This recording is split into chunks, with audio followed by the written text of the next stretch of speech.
প্রদীপ একাডেমিতে তোমাদের সকলকে স্বাগত। আজকে আমি ক্লাস 10-এর অঙ্কের কোষে দেখি 8 এই প্রশ্নমালাটার পার্ট 6 ভিডিও করব। পার্ট 6 ভিডিওতে আমি এসএকিউ অর্থাৎ 20 দাগের সংক্ষিপ্ত উত্তরধর্মী প্রশ্ন এই অঙ্কগুলো রাখবো। এখানে 5টা অঙ্ক আছে 1 থেকে 5 পর্যন্ত। এই 5খানা অঙ্ক আমার পার্ট 6 ভিডিওতে থাকবে। তোমরা আগের অঙ্কগুলো যদি দেখতে চাও তাহলে অবশ্যই পার্ট 1, পার্ট 2, পার্ট 3 সমস্তগুলো পেয়ে যাবে। এই ভিডিওর শেষে ডেসক্রিপশন বক্সে আমি আগের যে ভিডিওর যে লিঙ্কগুলো সেগুলো আমি দিয়ে দেবো। ঠিক আছে, চলো আজকে আমরা অঙ্ক শুরু করি। প্রথম অঙ্ক লেখা আছে, একটি লম্ববৃত্তাকার চোঙাকৃতি স্তম্ভের বক্রতলের ক্ষেত্রফল 264 বর্গমিটার এবং আয়তন 924 ঘনমিটার হলে স্তম্ভের ভূমির ব্যাসার্ধের দৈর্ঘ্য কত? এটা আমাকে বার করতে হবে। তাহলে আমরা শুরু করছি।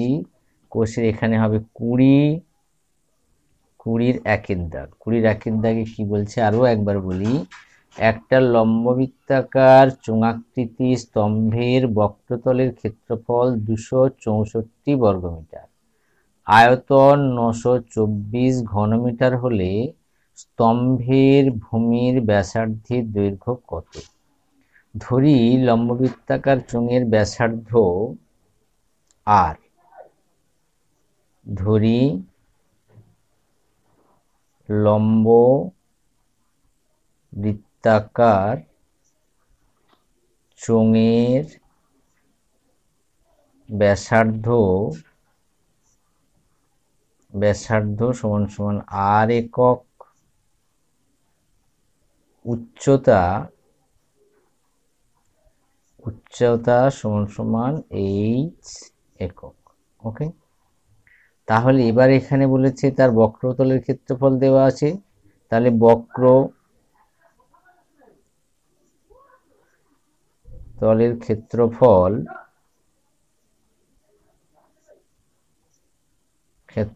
বক্রতলের ক্ষেত্রফল 264 বর্গ মিটার, আয়তন 924 ঘন মি। ঠিক আছে, ঘনমিটার। আমরা যেহেতু চোঙের ব্যাসার্ধ ধরেছি আর একক, উচ্চতা ধরেছি এইচ একক, তাহলে বক্রতলের ক্ষেত্রফল কত?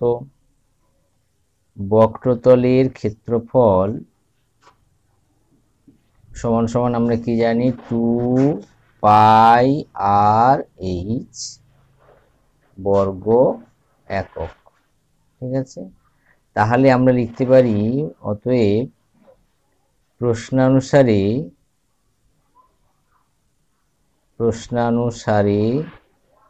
2πr/h সমান সমান 264, বা এখানে আমরা লিখতে পারি RH সমান সমান 246 বাই এই 2টা এখানে বসলো পাই। পাই এর মান কত হয়? 22-এর 7। 22-এর 7-এর 22টা এখানে আসবে, 7টা উপরে যাবে।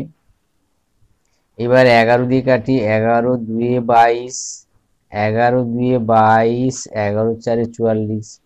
এই 2 দিয়ে কাটলাম, এটা হলো 12, আবার এই 2 দিয়ে কাটলাম, এটা হলো 6। और আমরা লিখতে পারি RH সমান সমান 42।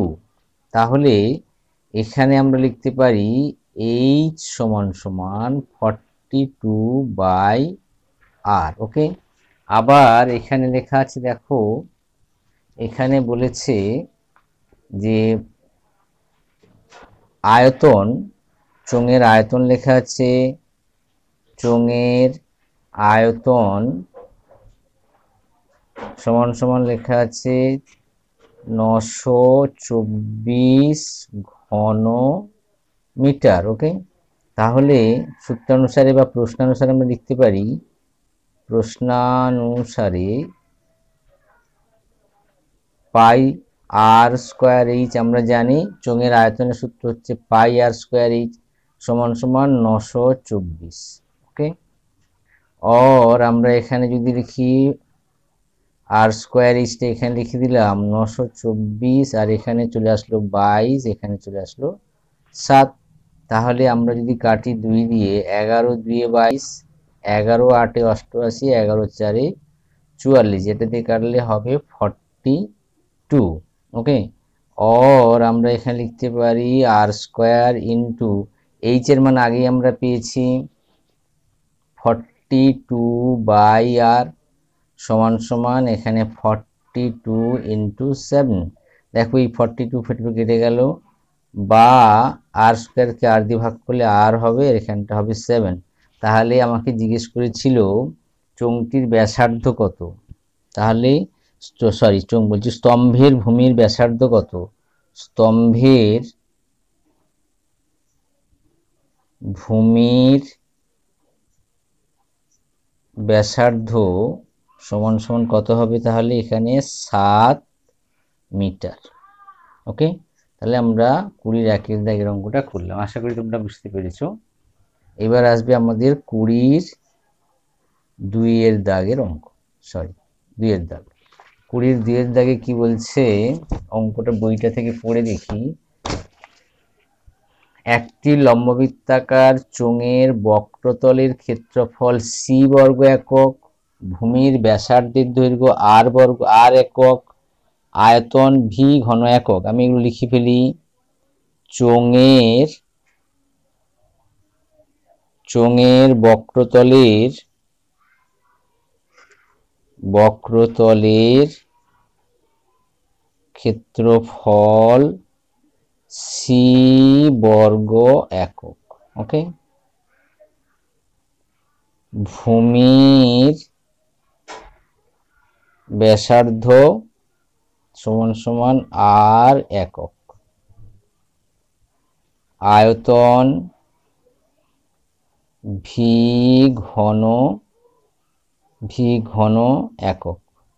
ঠিক আছে, তাহলে আমরা লিখতে পারি, এখানে আমরা জানি চোঙের বক্রতলের ক্ষেত্রফল কি হয়, 2 পাই। তাহলে সি সমান সমান হচ্ছে 2πr/h। ওকে, ভি সমান সমান হচ্ছে πr²h। ওকে, অতএব কিসের মান বসাতে বলেছে এখানে, CR/V।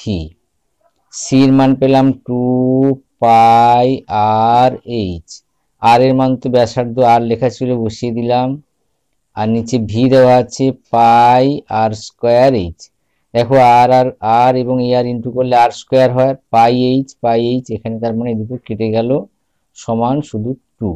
তাহলে আমাকে উত্তর চেয়েছিল এর মান কত, তাহলে সমান সমান 2 হয়ে গেল। ঠিক আছে, তাহলে এর মান হলো 2। ওকে, এইবার আমরা আসবো 3 দাগের অঙ্কটা। 3 কি বলছে, 20-3 দাগ। একটি লম্ববৃত্তাকার চোঙের উচ্চতা 14 সেমি, বক্রতলের ক্ষেত্রফল 264 বর্গ সেমি হলে চোঙের আয়তন কত। তাহলে চোঙের আমরা লিখি লম্ব বৃত্তাকার চোঙের উচ্চতাটাকে আমরা এইচ দ্বারা প্রকাশ করি। উচ্চতা সমান সমান 14 সেমি, ব্যাসার্ধ সমান সমান ধরে নিলাম, ব্যাসার্ধ সমান সমান আর একক ধরে নিলাম। ঠিক আছে, এইবার আমরা লিখতে পারি, আমরা তাহলে আয়তন কত হয়, বক্রতলের ক্ষেত্রফল কত হয়। অতএব বক্রতলের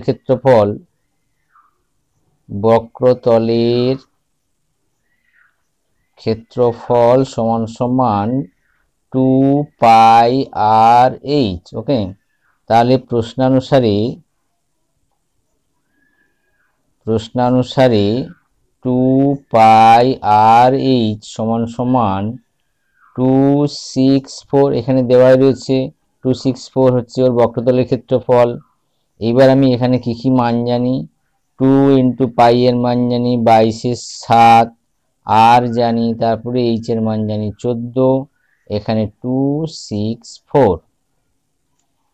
বা এখানে আমরা লিখতে পারি আর সমান সমান 264 বাই 2 ইন্টু 22 ইন্টু 14 ইন্টু উপরে চললো 7। ওকে, তাহলে 22 একে 22, 22 দুগুণে 44, এটা কাটলাম কত হবে 6, এই দিয়ে কাটলাম এটা হলো 2, এখানে এটা কাটলাম 3। কাটাকাটিটা নিশ্চয়ই তোমরা করতে পারবে, একটার পর একটা স্টেপ বাই স্টেপ কেটে যাবে। তাহলে r সমান সমান 3। আমাকে জিজ্ঞেস করেছিল চোঙটির আয়তন কত হবে।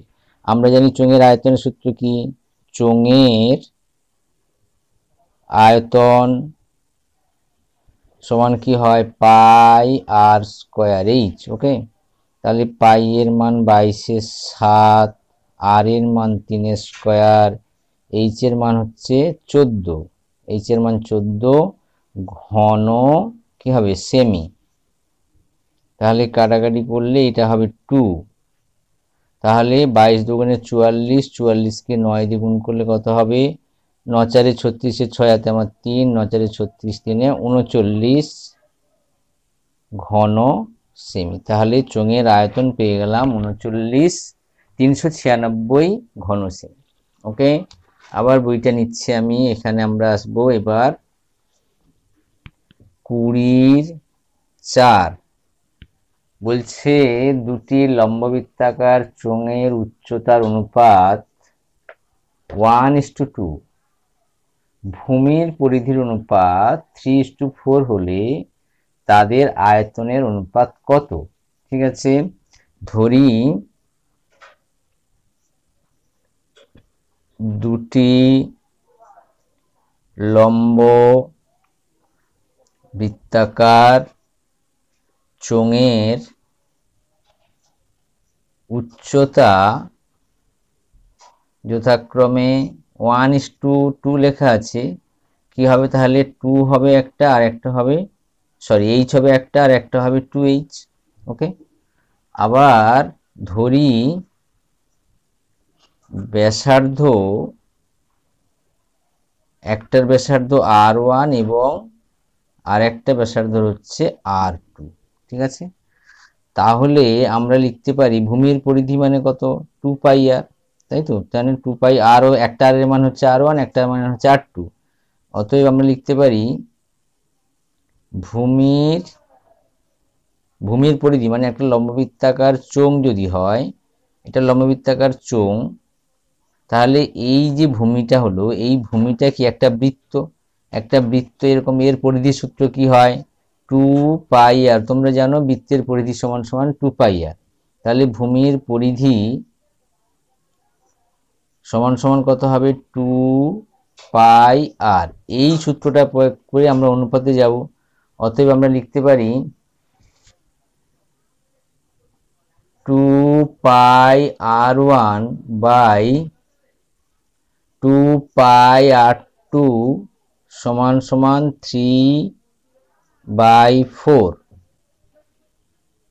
দেখো 2 পাই 2 পাই কেটে গেল, তাহলে r1 বাই r2 সমান সমান 3/4 হচ্ছে। এইবার আমাকে কি জিজ্ঞেস করেছে যে তাদের আয়তন অনুপাত কত। অতএব আয়তনের অনুপাত কত হবে, আয়তন অনুপাত হচ্ছে pi r1 square H is two pi r2 square into H এর মানে এখানে কত 2h, তাহলে এখানে হবে 2h। এটা খেয়াল রাখবে। তাহলে দেখো সমান সমান কি দাঁড়াচ্ছে, সরি, সমান সমান কি হবে, পাই পাই কেটে গেল, এই যে বাদ চলে গেল r1। আচ্ছা, এখানটা আমরা লিখে নিতে পারি r1 সমান সমান 3r2/4। তাহলে এখানটা আমরা লিখতে পারি 3r2/4 স্কয়ার ইজ টু শুধু r2 স্কয়ার। ঠিক আছে, ইন্টু এখানে থাকবে 2, এই যে ইসটা কেটে গেছে, 2টা ছিল। তাহলে এখানে হবে 9r2 স্কয়ার বাই 16, এখানটা হবে r2 square into 2, r2 square বাদ চলে গেল, কে থাকবে তাহলে 9/16 ইন্টু 2 সমান সমান লিখতে পারি 9:32। তাহলে আয়তন অনুপাত কি দাঁড়ালো 9:32। তাদের আয়তনের অনুপাত হলো 9:32। ঠিক আছে, এবার আমরা আসবো 20-5 দাগের অঙ্ক, অর্থাৎ শেষ অঙ্ক। 20-5 কি বলছে অঙ্কটাকে দেখে নাও। একটি লম্ববৃত্তাকার চোঙের ব্যাসার্ধ 50% হ্রাস করা হলো এবং উচ্চতা 50% বৃদ্ধি করা হলো, তাহলে চোঙের আয়তন শতকরা কত পরিবর্তন হবে? ঠিক আছে, তাহলে ধরি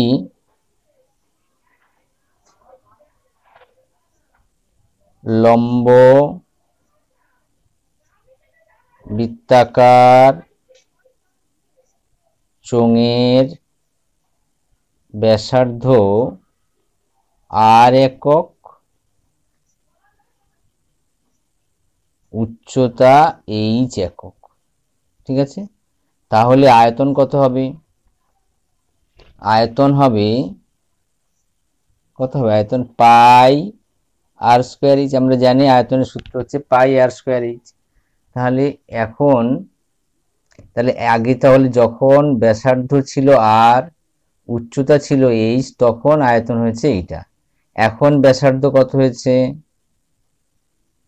এখন ব্যাসার্ধ 50% হ্রাস পেয়েছে, তাহলে r minus r into r এর 50%, এইটা সমান সমান দেখো এখানে হবে r মাইনাস 50 দিয়ে কাটলে r/2। ওকে, তাহলে এটা ভগ্নাংশের বিয়োগ করলে 2 হয়, লসাগু 2r মাইনাস r সমান সমান r/2। তাহলে এখন ব্যাসার্ধ হচ্ছে r/2 একক।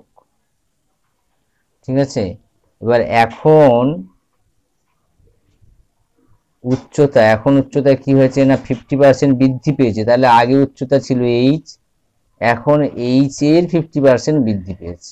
ঠিক আছে, তাহলে সমান সমান কি হবে h প্লাস h/2, এখানে 2 লসাগু হবে, এখানে 2h প্লাস h সমান সমান 3h/2 একক।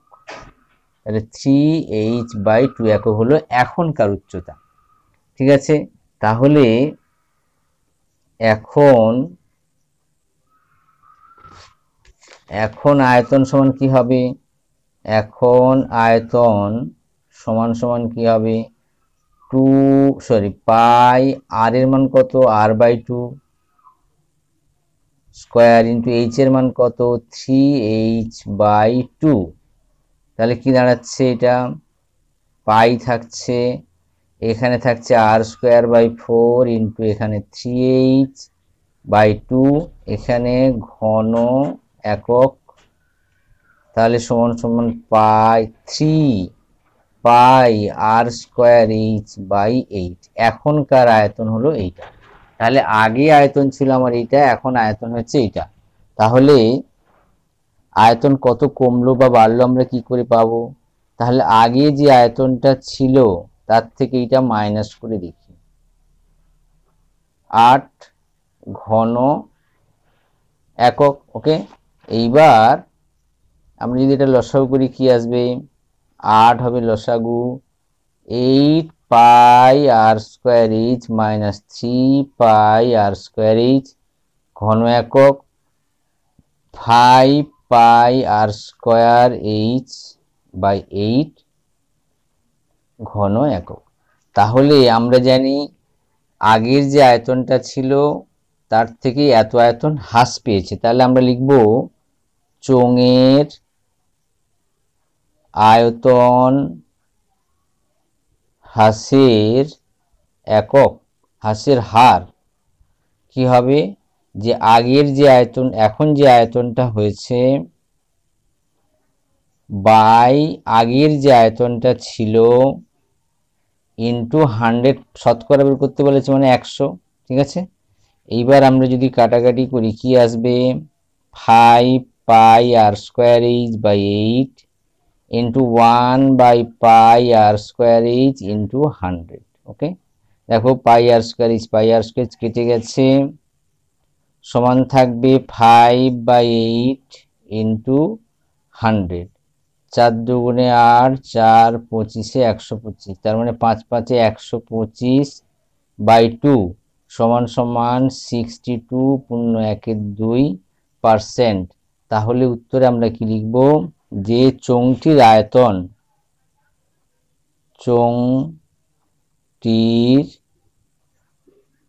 আয়তন শতকরা 62.8% হারে হ্রাস পাবে। ওকে, আশা করি অঙ্কগুলো সব বুঝতে পেরেছো। তোমরা অবশ্যই আমাদের এই চ্যানেলটাকে সাবস্ক্রাইব করবে, শেয়ার করবে এবং লাইক করবে, এবং সাবস্ক্রাইব করার পর যে বেল আইকনটা আসবে সেটা পরের ভিডিওটা তাড়াতাড়ি পাওয়ার জন্য অবশ্যই বেল আইকনটাকে প্রেস করবে। বেস্ট অফ লাক, তোমরা সবাই ভালো থেকো আর অঙ্ক প্র্যাকটিস করো। ওকে।